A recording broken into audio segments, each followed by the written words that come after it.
शिक्षक बांधवांनो नमस्कार. अभ्यास ट्री या यूट्यूब चॅनलमध्ये आपल्या सर्वांचं स्वागत आहे. मित्रांनो, टी-ई-टी 2026 साठी आपण आतापासूनच प्रयत्न करायचे आहेत आणि या येणाऱ्या काही दिवसामध्ये ही परीक्षा बघता-बघता येऊ शकते. त्यासाठी पूर्वतयारी म्हणून जे छोटे-छोटे गुण आहेत, म्हणजे एक-एक गुणाचे काही प्रश्न असतात परीक्षेमध्ये, ते प्रश्न सहजतेने आपण मिळवायचे आहेत, जेणेकरून आपला स्कोर आणखी पासिंगच्या पुढे जाईल. तर बघा, आजच्या या व्हिडिओमध्ये आपण प्राणी आणि त्यांची पिल्ले यावर आधारित 20 महत्त्वाचे एम-सी-क्यूज घेणार आहोत. मित्रांनो, जर आपण आमच्या या चॅनलवरती नवीन असाल, तर या चॅनलला सबस्क्राईब करायला विसरू नका आणि बेल आयकॉन देखील नक्की प्रेस करा. जाऊयात पुढे, पाहूयात. या व्हिडिओची जर पी-डी-एफ आपल्याला हवी असेल, तर आपण आमच्या टेलिग्राम चॅनलला जाऊन त्या ठिकाणी ही पी-डी-एफ आपण डाउनलोड करू शकता. तर पाहूयात मग हे महत्त्वाचे 20 एम-सी-क्यूज जे की प्राणी आणि त्यांच्या पिल्लांवर आधारित आहेत. प्रश्न क्रमांक पहिला आहे या ठिकाणी, खालील विधानांचा विचार करा आणि योग्य पर्याय निवडा. बघा, त्या ठिकाणी आपल्याला सांगितलेलं आहे, की वाघाच्या पिल्लाला बछडा असे म्हणतात, सिंहाच्या पिल्लाला छावा असे म्हणतात, कुत्र्याच्या पिल्लाला करडू असे म्हणतात. पर्याय आहेत या ठिकाणी फक्त अ आणि ब बरोबर, फक्त ब आणि क बरोबर, फक्त अ आणि क बरोबर, वरील सर्व. तर याचं योग्य उत्तर आहे मित्रांनो, बघा, फक्त अ आणि ब बरोबर. यामध्ये वाघाच्या पिल्लाला बछडा म्हणतात आणि सिंहाच्या पिल्लाला छावा म्हणतात. कुत्र्याच्या पिल्लाला करडू म्हणत नाहीत. शेळीच्या पिल्लाला आपण करडू असं म्हणत असतो. त्यानंतर या ठिकाणी प्रश्न क्रमांक दुसरा आहे. अ गट आणि ब गट आपण या ठिकाणी लक्षात घ्यायचं आहे. त्यामध्ये मग बघा, यांच्या जोड्या जुळवून अचूक पर्याय आपल्याला निवडायचा आहे. तर बघा, अ म्हैस, ब गाढव, क हरीण, ड मेंढी. इकडे एक ब गटामध्ये 1 शिंगरू, 2 कोकरू, रेडकू आणि शावक. बघा, तर मग या ठिकाणी आपण काय करायचंय? म्हशीचं काय असणार आहे? रेडकू म्हणजे 1 ला 3 हा पर्याय आपण शोधायचा आहे. तर बघा, म्हणजे इथं या ठिकाणी अ ला 3 असं आपल्याला या ठिकाणी शोधायचं आहे. तर 2 नंबर आणि 4 नंबर एलिमिनेट होतायत. त्यानंतर ब गाढव आहे. आता गाढव जे आहे, तर या ठिकाणी आपल्याला माहिती असलं पाहिजे, की गाढवाचं काय असतं. तर बघा, गाढवाचं असतं ते म्हणजे शिंगरू. म्हणून मग आता या ठिकाणी आपल्याला सांगता येईल, की बघा, मग गाढवाचं शिंगरू म्हणजे ब साठी 1. मग ब साठी 1 इथं 3 नंबरला ब साठी 4 दिले. ते हरणाचं श पाडस किंवा शावक असतं. तर पर्याय क्रमांक तिसरा एलिमिनेट झाला. उत्तर आहे पर्याय क्रमांक 1. त्यानंतर या ठिकाणी बघा, प्रश्न क्रमांक तिसरा आहे. खालीलपैकी विसंगत जोडी आपल्याला ओळखायची आहे. तर ह्या 4 या ठिकाणी दिलेल्या आहेत. घोडा शिंगरू बरोबर. शेळी कोकरू. शेळी कोकरू नसतं. मेंढीचं कोकरू असतं. शेळीचं करडू असतं. हे आपण लक्षात घ्यायचं आहे.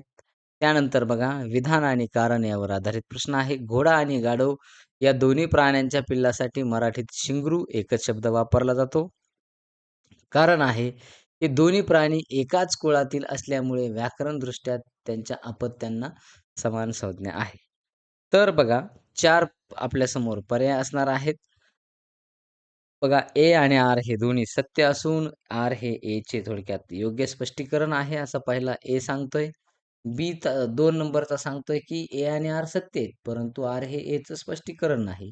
ए सत्य पण आर असत्य आणि त्यानंतर चौथा सांगतो, की ए आणि आर दोन्ही असत्य आहे. याचं योग्य उत्तर आहे मित्रांनो, ए आणि आर दोन्ही सत्य आहेत, पण आर हे एचे योग्य स्पष्टीकरण नाही. म्हणजे कारण हे दोन्ही एकाच कुळातील एकाच कुळातील ते प्राणी आपल्याला सांगता येणार नाहीत. कारण ते एकाच कुळातले प्राणी येऊ शकत नाहीत. ते वेगवेगळ्या ह्याच्यातले येऊ शकतात. व्याकरणदृष्ट्या त्यांच्या अपत्यांना समान संज्ञा. त्यामुळं तो विषय इथं या ठिकाणी घेता येणार नाही. त्यानंतर बघा, पुढचा प्रश्न आहे या ठिकाणी. प्रश्न क्रमांक 5वा आहे. रिकाम्या जागी योग्य शब्दांचा आपल्याला क्रम निवडायचा आहे. गाईचं वासर तसं, म्हशीचं काय, शेळीचं काय आणि मेंढीचं काय? तर या ठिकाणी बघा, म्हशीचे हे रेडकू असणार आहे. मग रेडकूवाले पर्याय राहतील, बाकीचे 2 कॅन्सल होतील. त्यानंतर मग शेळीचं हे करडू आहे, तर इथं शेळीचं 2 नंबरला करडू पाहिजे इथं आणि मग या ठिकाणी हे कोकरूवालं कॅन्सल होईल.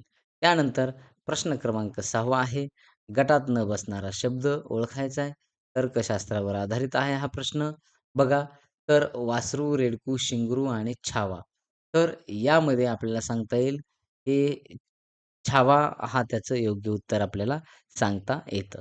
त्यानंतर बघा, प्रश्न क्रमांक 7वा आहे. खालीलपैकी कोणत्या प्राण्याच्या पिल्लाला पिल्लू हाच शब्द वापरला जातो? त्यासाठी मराठीत कोणताही वेगळा शब्द, विशिष्ट शब्द, रूढ नाही.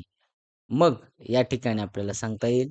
बघा, 1 मिनिट होल्ड करा मित्रांनो.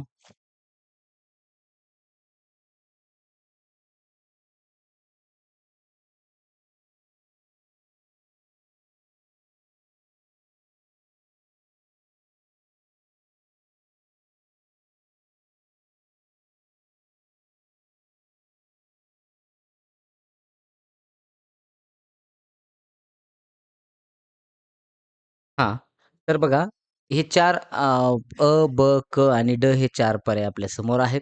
खालीलपैकी कोणत्या प्राण्याच्या पिल्लाला पिल्लू हाच शब्द वापरला जातो? त्यासाठी मराठीत कोणताही वेगळा विशिष्ट शब्द रूढ नाही, असा या ठिकाणी विचारलेला आहे. तर बघा, याचं योग्य उत्तर आहे फक्त क वगळून इतर सर्व. म्हणजे साप, त्यानंतर बघा या ठिकाणी सांगता येईल हत्ती आणि डुक्कर. अ, ब, ड. म्हणजे हे सगळे काय आहेत थोडक्यात आपल्याला सांगता येईल, हे त्यांच्या पिल्लांना काय म्हटलं जातं? पिल्लूच असं म्हटलं जातं. त्यानंतर प्रश्न क्रमांक 8वा आहे या ठिकाणी. शावक हा शब्द खालीलपैकी कोणत्या प्राण्याच्या अपत्यासाठी समानार्थी शब्द म्हणून वापरला जातो? 4 पर्याय आपल्या समोर आहेत आणि शावक पाडसाचा समानार्थी शब्द आहे, तो म्हणजे हरणाचं पिल्लू असतं ते. थोडक्यात त्याला पाडस आणि त्याचा समानार्थी शब्द आहे शावक.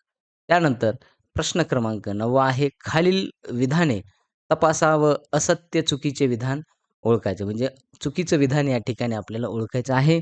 4 पर्याय आहेत बघा. प्रश्न आहे पहिला, पर्याय आहे पहिला, हरणाचे पाडस जंगलात उड्या मारत होते. हे वाक्य योग्य आहे. गाढवाच्या शिंगरूने जोराने ओरडायला सुरुवात केली. हे वाक्य आपल्याला योग्य आहे. व वाघाच्या छाव्याने शिकार पकडली. हे वाक्य योग्य आहे आणि शेळीचे करडू रानात हरवले. हे वाक्य. आता बघा, या ठिकाणी चुकीचं आहे असलेलं कोणतं आहे? तर ते आहे पर्याय क्रमांक 3. कारण वाघाचा छावा नसतो, वाघाचा बछडा असतो. हे आपल्याला त्या ठिकाणी सांगता येतं. त्यानंतर प्रश्न क्रमांक 10वा आहे. खालीलपैकी कोणत्या 2 प्राण्यांच्या पिल्लांची नावे एकमेकांसोबत वारंवार थोडक्यात त्यांची गल्लत किंवा गफलत होत असते? तर हे आपण लक्षात घ्यायचे. तर ते आहे शेळी आणि मेंढी. कारण करडू आणि त्यानंतर कोकरू यांच्यामध्ये लवकर बऱ्याच जणांना फरक समजत नाही. त्यासाठी शेळीचं करडू लक्षात घ्या आणि मेंढीचं कोकरू आहे, हे आपण लक्षात घेणं गरजेचं आहे. प्रश्न क्रमांक 11वा आहे. आमच्या गोठ्यात कालच एक गोंडस डॅश जन्मले. जर हा गोठा केवळ म्हशींचा असेल, तर गाळलेल्या जागी अचूक शब्द कोणता येईल? तर बघा, या ठिकाणी म्हशीचं मग बाळ कोणतं असेल किंवा म्हशीचं पिल्लू कोणतं असेल, तर ते आहे रेडकू. म्हणून मग त्या ठिकाणी योग्य रिकामी जागा येईल रेडकू. प्रश्न क्रमांक 12वा आपल्याला या ठिकाणी सांगता येईल. जर शेळी, आता ही ॲनालॉजी आहे, समसंबंध बुद्धिमत्तेमध्ये याचा वापर होत असतो. शेळीचं जसं करडू असेल, तर मेंढीचं काय? तर ते कोकरू असणार आहे. पर्याय क्रमांक 3 हे आपल्याला सांगता येईल. त्यानंतर प्रश्न क्रमांक 13वा आहे. योग्य विधान ओळखा. आता 3 पर्याय दिलेले म्हणजे 3 वाक्य दिलेत, त्याचे पुन्हा पर्याय दिलेत, तर ते आपल्याला निवडायचे आहेत. मांजरीच्या पिल्लाला बछडा म्हणतात, कोंबडीच्या पिल्लाला पिल्लूच म्हणतात आणि सिंहाच्या पिल्लाला छावा म्हणतात. योग्य विधान आपल्याला निवडायचं आहे.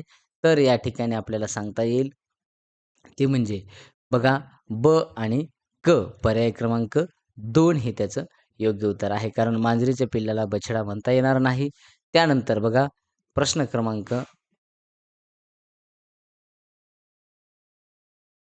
करडू आणि कोकरू या शब्दांमधील अचूक भेद दर्शवणारा पर्याय कोणता? तर या ठिकाणी करडू आणि कोकरू हे आपण पाहिलेलं आहे. करडू हे शेळीचं, तर कोकरू हे मेंढीचं असतं. त्यानंतर प्रश्न क्रमांक 15वा आहे. जोड्या आपल्याला जुळवायच्या आहेत बघा. सिंहाचा छावा, वाघ बछडा, हरीण पाडस शावक, डुक्कर करडू. तर आपल्याला चुकीचा पर्याय या ठिकाणी निवडायचा आहे. तो म्हणजे पर्याय क्रमांक 4 डुक्कर आणि करडू. डुकराचं करडू नसतं. करडू हे शेळीचं आहे. विधाने आहेत आणि कारण आपल्याला म्हणजे विधान या ठिकाणी ए दिलेले आहे. सर्व पक्ष्यांच्या अपत्यांना मराठीत पिल्लू असेच संबोधले जाते. सापाच्या अपत्यालाही पिल्लू असेच म्हटले जाते. तर बघा या ठिकाणी आपल्याला सांगता येईल पर्याय क्रमांक 3 दोन्ही विधाने हे बरोबर आहेत. बघा त्यानंतर बछडा हा शब्द मूळतः कोणत्या भाषेतील प्रभावातून मराठीत आला असून तो कोणत्या प्राण्यासाठी वापरला जातो? याचं योग्य उत्तर आहे प बछडा हा हिंदी भाषेच्या प्रभावातून आलेला आहे आणि तो वाघासाठी वापरला जातो. त्यानंतर प्रश्न क्रमांक 18वा आहे. शिंगरू हा शब्द खालीलपैकी कोणत्या प्राण्यांच्या अपत्यासाठी समान रूपात वापरला जातो? 4 पर्याय आपल्या समोर आहेत. त्याचं योग्य उत्तर आहे घोडा व गाढव. त्यानंतर प्रश्न क्रमांक 19वा आहे. सिंहाचा डॅश डॅश आणि वाघाचा डॅश डॅश गाळलेल्या जागांसाठी तर सिंहाचा बछडा आणि वाघाचा छावा. तर पर्याय क्रमांक सिंहाचा आपल्याला छावा आहे आणि वाघाचा बछडा आहे असं आपल्याला सांगता येईल. पर्याय क्रमांक 2 एका विद्यार्थ्याने परीक्षेत हरणाचे पिल्लू बरोबर कोकरू असे लिहिले. शिक्षकांनी ते चूक दिले. बघा, तर हरणाच्या पिल्लासाठी खालीलपैकी कोणते 2 शब्द आहेत? ते म्हणजे शावक आणि पाडस. तर अशा प्रकारे आपण या ठिकाणी हे 20 प्रश्न पाहिलेले आहेत. मित्रांनो, नक्कीच यावरून आपल्याला हे जे प्रश्न आहेत, हे आपले नक्कीच चांगल्या प्रकारे आपल्याला हे समजलेले असतील. ए आपल्याला परीक्षेत देखील अशाच प्रकारे प्रश्न आपल्याला फिरवून विचारले जातात. नक्कीच याचा कुठे ना कुठे आपल्याला फायदा होऊ शकतो.